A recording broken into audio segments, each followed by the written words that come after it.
Hello, ഞാൻ doctor Shaji Abdul Gafoor, consultant physician, craft hospital, Perinthalmanna. ഇന്ന് നമ്മുടെ ടോപ്പിക് മഴക്കാല രോഗങ്ങളാണ്. നമുക്കെല്ലാം അറിയാം, മഴക്കാലം തുടങ്ങുകയാണ്. മഴക്കാലത്ത് സാധാരണ ഉണ്ടാകുന്ന രോഗങ്ങൾ പനി, അതുപോലെയുള്ള പകർച്ചവ്യാധികളാണ്. രണ്ട് തരം രോഗങ്ങളാണ് മെയിനായിട്ട് നമ്മൾ ഇന്ന് സംസാരിക്കാൻ പോകുന്നത്.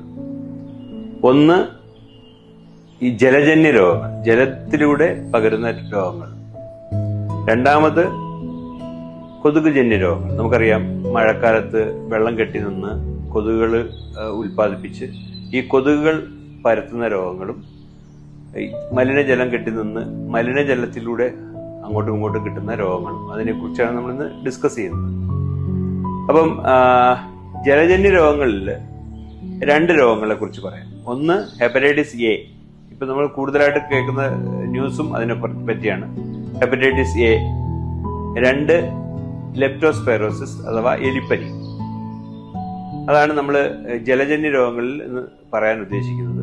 കൊതുകുജന്യ രോഗങ്ങളിൽ ഡെങ്കിപ്പനി വളരെയധികം കൂടിക്കൊണ്ടിരിക്കുകയാണ്. അപ്പം ജലജന്യ രോഗങ്ങളെ കുറിച്ച് പറയുകയാണെങ്കിൽ, നമ്മുടെ കെട്ടിക്കിടക്കുന്ന വെള്ളം, നമ്മുടെ വിസർജ്യ വസ്തുക്കൾ, മലം കലർന്ന വെള്ളം, അതിലൂടെ കിട്ടുന്ന രോഗങ്ങളാണ് ഈ മെയിനായിട്ട് ഹെപ്പറ്റൈറ്റിസ് എ. ഹെപ്പറ്റൈറ്റിസ് എ നമുക്കറിയാം, കുറെ ആളുകളിലേക്ക് പകരുന്നതായിട്ട് കണ്ടു. ഇത് പ്രിവെന്റ് ചെയ്യാനുള്ള ഏറ്റവും നല്ല മാർഗം വാക്സിൻ എടുക്കുക എന്നുള്ളതാണ്. ഹെപ്പറ്റൈറ്റിസ് എ വാക്സിൻ അവൈലബിൾ ആണ്. ഹെപ്പറ്റൈറ്റിസ് എ വാക്സിൻ എടുത്ത് ഈ മഞ്ഞപ്പിത്ത രോഗം, ഹെപ്പറ്റൈറ്റിസ് എ എന്ന രോഗത്തെ നമുക്ക് പ്രതിരോധിക്കാൻ സാധിക്കും. വരാതിരിക്കാൻ നമ്മൾ ശ്രദ്ധിക്കേണ്ട കാര്യം, തിളപ്പിച്ചാറ്റിയ വെള്ളം കുടിക്കുക, ചൂടുള്ള ആഹാരങ്ങൾ മാത്രം കഴിക്കുക, തുറന്നു വെച്ച ആഹാരങ്ങൾ, മലം കലർന്ന ആഹാരങ്ങൾ അല്ലെങ്കിൽ ഈച്ച പോലുള്ള സാധനങ്ങൾ പറ്റിപ്പിടിച്ച ആഹാരങ്ങൾ കഴിക്കാതിരിക്കുക. രണ്ടാമത് പറയാനുള്ള ജലജന്യ രോഗങ്ങൾ എന്ന് പറയുന്നത് എലിപ്പനിയാണ്.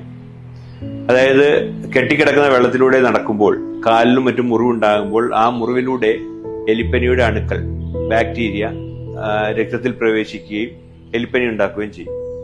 അതിന്റെ രോഗലക്ഷണം എന്ന് പറയുന്നത് കടുത്ത പനി, പിന്നെ കണ്ണ് മഞ്ഞിച്ചിരിക്കുക, അത് മഞ്ഞപ്പിത്തം അതോടൊപ്പം ഉണ്ടാവും. കടുത്ത പനി ഉണ്ടാവും, കണ്ണ് ചുവന്നിരിക്കും, ഹെമറേജിക് ടെൻഡൻസി, അതായത് ബ്ലീഡ് ചെയ്യാനുള്ള ടെൻഡൻസികൾ കാണിക്കും. ഇതൊക്കെയാണ് എലിപ്പനിയുടെ ലക്ഷണങ്ങൾ. എലിപ്പനി കൃത്യമായിട്ട് കണ്ടുപിടിച്ച് കൃത്യമായി ചികിത്സിച്ചാൽ കോംപ്ലിക്കേഷൻ ഇല്ലാതെ നമുക്ക് പുറത്തു വരാവുന്നതാണ്. കൊതുകുജന്യ രോഗങ്ങളിൽ നമ്മൾ ഇന്ന് സംസാരിക്കാൻ പോകുന്ന ഡെങ്കിപ്പനി പറ്റിയാണ്. ഡെങ്കിപ്പനി നമുക്കെല്ലാം അറിയാം, ഈഡിസ് ഈജിപ്തി എന്ന് പറഞ്ഞ കൊതുകാണ്, പകൽ കടിക്കുന്ന കൊതുകാണ് ഇത് പകരുന്നത്. ഒരു ഡെങ്കിപ്പനിയുള്ള ഒരു രോഗിയെ കടിച്ച കൊതുക് മറ്റൊരാളെ കടിക്കുമ്പോൾ അയാൾക്ക് ഈ വൈറസ് ഈ രോഗിയിൽ നിന്നും അടുത്ത ആളിലേക്ക് പകരും. അങ്ങനെയാണ് ഈ ഡെങ്കിപ്പനി പരത്തുന്ന കൊതുകുകളിൽ ഈ രോഗം പരത്തുന്നത്. ഈ മഴക്കാലത്ത് കെട്ടിക്കിടക്കുന്ന വെള്ളത്തിലാണ് ഈ കൊതുകുകൾ ഉണ്ടാകുന്നത്. ശുദ്ധമായ ജലത്തിലാണ് ഈ കൊതുകുകൾ ഉണ്ടാകുന്നത്. അപ്പം ഈ വെള്ളം കെട്ടിക്കിടക്കാതിരിക്കാൻ നമ്മൾ ശ്രദ്ധിക്കുക. അത് പ്രിവെൻഷൻ, അത് തന്നെയാണ് ഇതിന്റെ മാർഗം. പനിയും കടുത്ത ശരീരവേദനയും ഉണ്ടെങ്കിൽ സ്വയം ചികിത്സിക്കാതെ നിങ്ങളുടെ അടുത്തുള്ള ഡോക്ടറെ കാണിച്ച് ചികിത്സിക്കാൻ ശ്രദ്ധിക്കുക.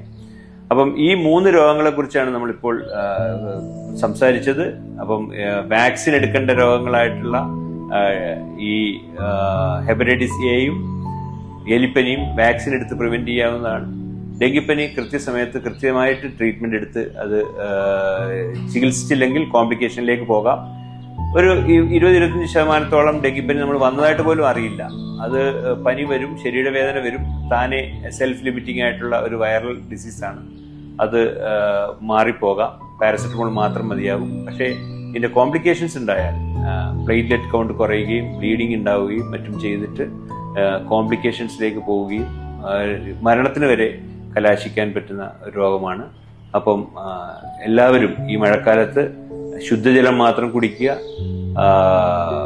നമ്മളെ പനിയെ പോലെയുള്ള രോഗങ്ങൾ വന്നു കഴിഞ്ഞാൽ അത് 2-3 ദിവസം കൊണ്ട് മാറിയില്ലെങ്കിൽ തീർച്ചയായിട്ടും ഒരു എക്സ്പേർട്ട് ഡോക്ടറെ കാണിച്ച് വേണ്ട ചികിത്സകൾ എടുക്കുക. നന്ദി, നമസ്കാരം.